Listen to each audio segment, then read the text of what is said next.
THG Star Dragon Publishing presents Selkies Skins, Castle and Well. Book 1 of Selkies Skins, Chapter 1, Land and Sea. Written by Teresa Garcia. Narrated by Illya.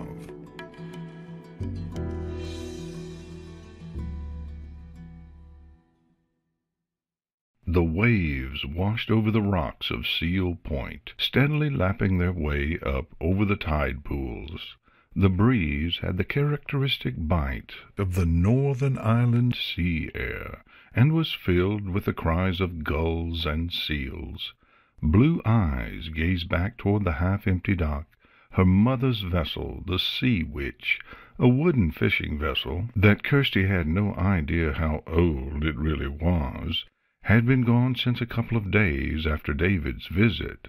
Her father's vessel, the Corsentois, similar in style and just as weathered, probably in need of debarnacling again, bobbed forlornly alone, with its mate out to sea. Her lips thinned and pressed together, and the wind worked more on teasing her dark hair out of the braids she wore. Kirsty whispered softly in the Gaelic that her ancestress had taken such great pains to instill, invoking the sea to grant her mother's journey safety and fair winds. Though she was under age as far as the magical community was concerned, she often circumvented the rule in this manner, though she had yet to figure out why that worked. The more that she learned in school, the more she found that using that particular language instead worked better for her. Kirsty's thoughts took on Marsally's voice as she remembered her ancestress's usual praise, and echoed in her head, grimly satisfied. Rather difficult for the Ministry of Magic to regulate the magic of a Selkie, or other beast or being that has not submitted to their tyranny, isn't it, Akalim Makri? The ministry was one of the few topics that always seemed to bring a bitter edge to the voice of the Selkie's painting, right along with detailed discussions about the loss of her sealskin, or the death of her human husband so long ago.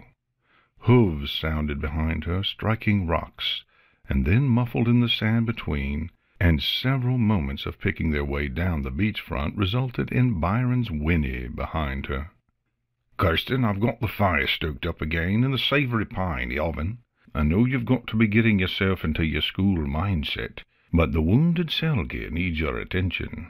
Remember, I'm bound and can no longer shift, or I'd do it myself to give you a bit more rest." The voice nagged, slightly more bitter than usual when recalling, as always, how he had been dealing with his constraints.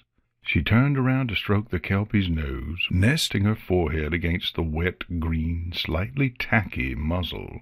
Byron's tail lashed disconsolately at a fly on his flank, whether it was there or not, the sand beneath him absorbing the water ever dripping from him.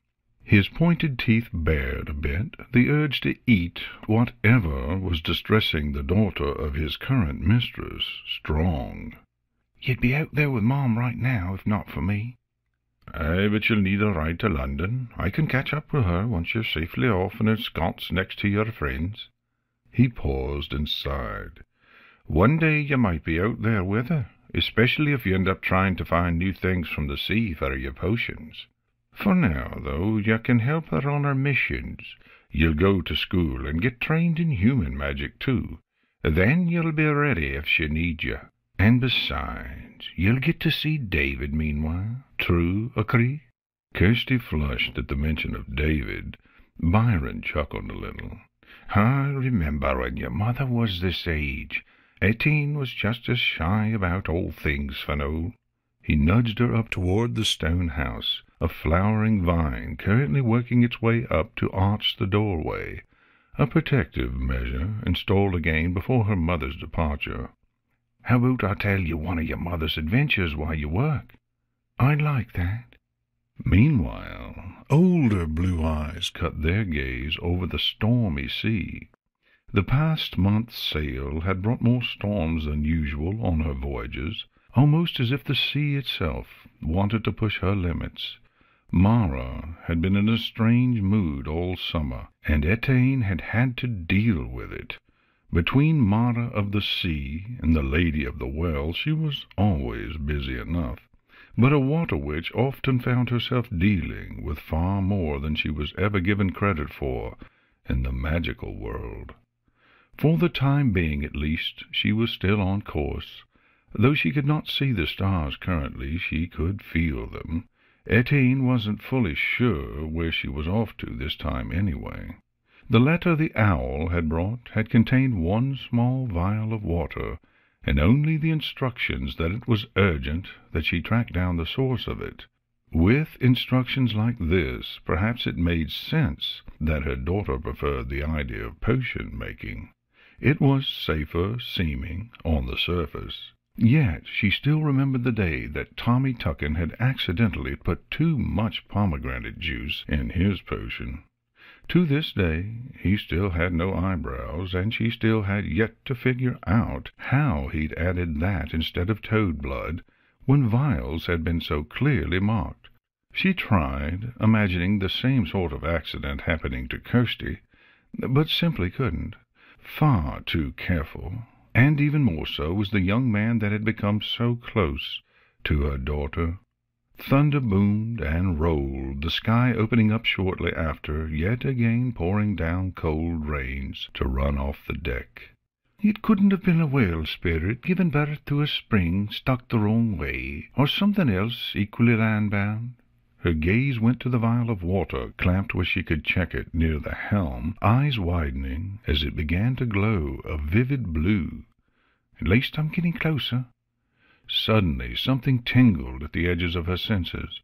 A chill ran down her spine, and the amulet hanging around her neck began to heat up, waking after several years of sleep.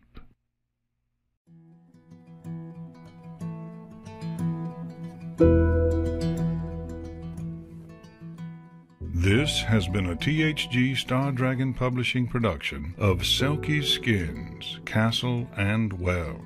Book 1 of Selkies Skins, Chapter 1, Land and Sea. Written by Teresa Garcia. Narrated by Illya Leonov. Editor, Faith Lindgren Brown. Music by Ghost. Copyright 2014 Teresa Garcia. Production copyright 2014 by THG Star Dragon Publishing.